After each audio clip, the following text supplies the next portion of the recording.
कमाई नहीं होगा तो विकास कहाँ से होगा मजदूर आदमी को। आदमी देखो पी करके लेटा हुआ, अभी चलो 20 दिखा देंगे। कमाई नेता लोगों की बढ़ी है, पैसे वालों की बढ़ी है, गरीब की किसी की आमदनी नहीं बढ़ी है। अभी महंगाई इतनी बढ़ गई ना, 2 टाइम के खाने के लिए ये भगवान क्या जुल्म है। इन्फ्लेशन महंगाई डायन खाए जात। दोस्तों, इन्फ्लेशन एक ऐसे टर्म है जो हम डेली लाइफ में न्यूज़पेपर्स में, न्यूज़ चैनल्स पर हमेशा इकोनॉमिक डिस्कशंस में कहीं ना कहीं सुनते ज़रूर रहते हैं। पर इन्फ्लेशन का मतलब क्या है, क्या हम इसको जानते हैं अच्छे से? इन्फ्लेशन होती क्या चीज़ है और हमारी डेली लाइफ को कैसे इम्पैक्ट करती है?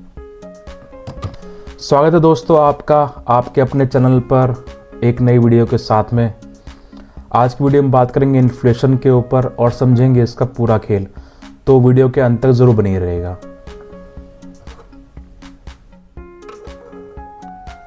सिंपल भाषा में कहें तो इन्फ्लेशन का मतलब होता है रोज़मर्रा की चीज़ों के प्राइसेस में बढ़ोतरी और आपके पैसे की वैल्यू का कम होना। एग्जाम्पल के लिए आपके पास 100 रुपये हैं आज, और आज आप उसमें 1 किलो चावल खरीद पाते हैं, और अगर इन्फ्लेशन 5% की रेट से अगले साल बढ़ जाता है तो आपके 100 रुपये उस 1 किलो चावल को अगले साल नहीं खरीद पाएंगे। यही होता है इन्फ्लेशन। तो फिर मन में सवाल उठता है कि क्या इन्फ्लेशन को मेजर करने के लिए कोई टूल या फिर कोई टर्म बना है? जी हाँ, उसके लिए एक टर्म बना है। इन्फ्लेशन को मेजर किया जाता है CPI के थ्रू। CPI का मतलब होता है कंज्यूमर प्राइस इंडेक्स। CPI हमारे डेली लाइफ की चीज़ों के रेट्स चेंजेस को ट्रैक करता है और उसके अकॉर्डिंग हमारी इन्फ्लेशन का रेट डिसाइड होता है। पर अब सवाल ये उठता है कि इन्फ्लेशन होती क्यों है, इसके होने के कारण क्या हैं, इसके पीछे रीजंस क्या हैं। इसको समझने के लिए हमें इन्फ्लेशन के टाइप्स के बारे में जानना पड़ेगा। तो चलिए बात करते हैं इन्फ्लेशन टाइप्स के बारे में। फर्स्ट टाइप की इन्फ्लेशन को हम बोलते हैं demand pull inflation. Demand pull inflation तब होती है जब चीज़ों की सप्लाई कम होती है और डिमांड मार्केट में ज़्यादा होती है। जब डिमांड ज़्यादा होगी चीज़ों की और सप्लाई कम होगी तो लाजमी है उनके प्राइसेस बढ़ेंगे। एग्जाम्पल के लिए फेस्टिवल्स के टाइम पर गोल्ड के रेट में बढ़ोतरी हो जाती है और इलेक्ट्रॉनिक्स आइटम महंगे हो जाते हैं।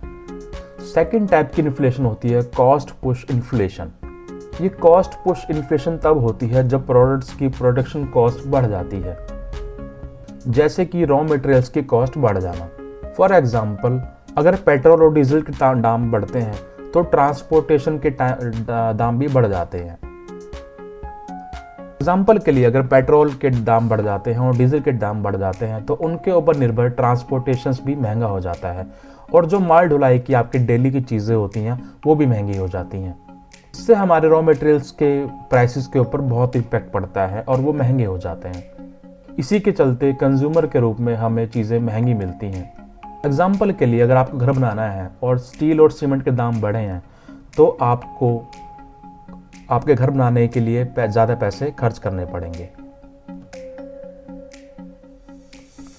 थर्ड टाइप की इन्फ्लेशन होती है built in inflation.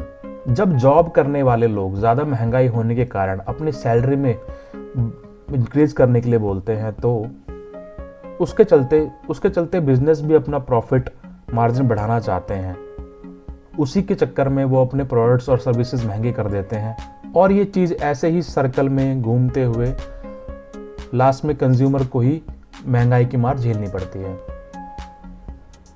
I hope अब आप समझ चुके हैं कि इन्फ्लेशन होती क्या है और इन्फ्लेशन के टाइप क्या होते हैं और इन्फ्लेशन होने के कारण क्या है। चलिए अब बात कर लेते हैं इन्फ्लेशन के कारण हमारी डेली लाइफ में जो इम्पैक्ट आते हैं उनके बारे में। पहला है रिडक्शन इन परचेज पावर। जी हाँ, जैसे ही चीज़ों के दाम बढ़ते हैं तो हम चीज़ों को कम खरीद पाते हैं। एग्जाम्पल के लिए, अगर आज पेट्रोल का रेट 97 रुपीज़ है और इन्फ्लेशन रेट बढ़ने के कारण उसी पेट्रोल की कीमत अगले साल 100 रुपये हो जाती है, तो हमें 1 लीटर पेट्रोल खरीदने के लिए 3 रुपये ज़्यादा देने होंगे। या फिर हम इसको ऐसे बोल सकते हैं कि 97 रुपीज़ में अब 1 लीटर पेट्रोल से कुछ कम पेट्रोल हमें मिलेगा। इसी के चलते या तो हम अपनी रोज़मर्रा की चीज़ों को खरीदने में उनकी क्वांटिटी कम कर देंगे या फिर हमें उनको खरीदने के लिए ज़्यादा पैसे खर्चने पड़ेंगे। दूसरा है increase in cost of living. Hindi में हम इसे जीवन यापन की लागत बोलते हैं। इसके कारण घर लेना महंगा हो जाता है, खाने पीने की चीज़ों के दाम बढ़ जाते हैं, ट्रांसपोर्टेशन महंगा हो जाता है, हेल्थ केयर महंगा हो जाता है। आज भी इंडिया की मेजॉरिटी पॉपुलेशन अपनी कमाई का एक बहुत बड़ा हिस्सा कॉस्ट ऑफ लिविंग मैनेज करने में ही खर्च करती है, क्योंकि कॉस्ट ऑफ लिविंग एक नेसेसिटी है, ना कि लग्जरी। तीसरा है इरोजन ऑफ सेविंग्स। इसे हम कहेंगे सेविंग्स खत्म होना या फिर कम होना। एग्जाम्पल के लिए, अगर आपका बैंक आपको सेविंग्स अकाउंट पर 4% के आसपास रेट ऑफ इंटरेस्ट देता है और इन्फ्लेशन रेट है 6%, तो आप इन्फ्लेशन को बीट नहीं कर पाएंगे और आपका लॉस होगा 2% का। 6 - 4 = 2%। अगर आप इन्फ्लेशन को बीट नहीं कर पा रहे हैं तो आप अपना ज़्यादातर सेविंग्स अपनी कॉस्ट ऑफ लिविंग को मेंटेन करने में ही खर्च करेंगे और आपकी सेविंग्स घटती जाएंगी। लेटेस्ट डेटा के अकॉर्डिंग इंडिया में 2024 नवंबर में इन्फ्लेशन रेट था 5.48%। तो आप सोच सकते हैं कि आपकी सेविंग्स कहाँ जा रही है। फोर्थ है इम्पैक्ट ऑन वेजेस। कहते ना, सैलरी तो बढ़ नहीं रही पर महंगाई जरूर बढ़ती जा रही है। इसी के चलते आपकी सैलरी तो बढ़ती नहीं है, इन्फ्लेशन बढ़ती जाती है और आपके लिए चीज़ें खरीदना और भी महंगा और मुश्किल होता जाता है, और ये आपकी गुड्स एंड सर्विसेज को खरीदने की क्षमता को कम कर देगा। फिफ्थ है effects on debts and loans. Inflation बढ़ने के कारण लोन भी आपको महंगा मिलेगा, क्योंकि लेंडर उस लोन को देने के लिए रेट ऑफ इंटरेस्ट बढ़ा देंगे और आपको महंगे लोन से अपना काम चलाना पड़ेगा। सिक्स्थ है चेंजेस इन स्पेंडिंग हैबिट्स। भाई, अब महंगाई बढ़ेगी तो आपकी खर्च करने की आदतें बदलेंगी। आप कोशिश करेंगे कि अननेसेसरी शॉपिंग ना करें। बिना काम की कोई भी चीज़ या सर्विसेज आप खरीदें ना, और आप अपना एक्सपेंडिचर स्ट्रक्चर और भी ज़्यादा टाइट करने की कोशिश करेंगे। अब बात कर लेते हैं कुछ रियल लाइफ एग्जांपल्स की। आप अपने पड़ोसी देश को ही देख लीजिए, जानते ही आप किसके बारे में बात कर रहा हूँ। पाकिस्तान में इन्फ्लेशन रेट 2024 में रहा 23% के आसपास। इसका नतीजा क्या हुआ? 1 लीटर दूध आपको वहाँ मिलेगा 223 रुपये में, 1 किलो चावल 343 रुपये में, 1 किलो सेब 288 रुपये में, वाइट ब्रेड का पैकेट मिलेगा 164 रुपये में, आलू 1 किलोग्राम 106 रुपये, प्याज 1 किलोग्राम 150 रुपये। और ये तो सिर्फ कुछ आइटम्स की बात है। महंगाई ने वहाँ सारे रिकॉर्ड्स तोड़ दिए हैं और जनता परेशान हो रही है। इंडिया में भी महंगाई है, मैं मानता हूँ, पर अगर आप बाकी देशों से और पाकिस्तान से कंपेयर करेंगे तो आपका कुछ खुश होना तो बनता ही है।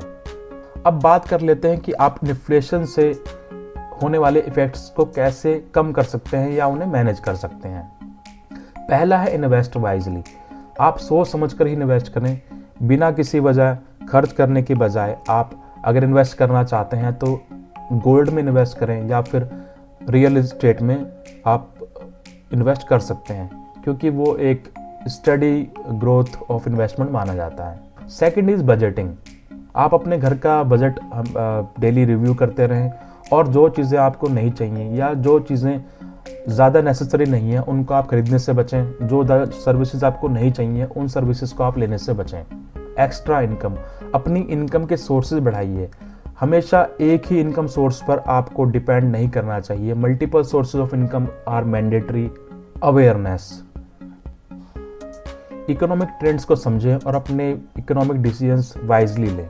तो दोस्तों, इन्फ्लेशन एक नेचुरल इकोनॉमिक प्रोसेस है जो हम सबकी लाइफ को इम्पैक्ट करता है, लेकिन अगर आप फाइनेंशियली अवेयर हैं और अच्छे से प्लानिंग करते हैं तो आप इससे बच तो नहीं सकेंगे, पर उसके इम्पैक्ट से आप कुछ अपने आप को बचा पाएंगे या इसके कह सकते हैं कि इसके होने वाले इफेक्ट्स को कम कर सकते हैं।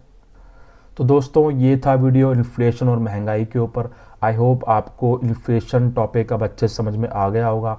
अगर आपको वीडियो इन्फॉर्मेटिव लगी है और अगर आपको ये वीडियो अच्छी लगी है तो प्लीज़ इस वीडियो को लाइक करें, चैनल को सब्सक्राइब करना ना भूलें और इस वीडियो को ज़्यादा से ज़्यादा लोगों के साथ शेयर करें। Thanks for watching this video. Bye and have a great day ahead.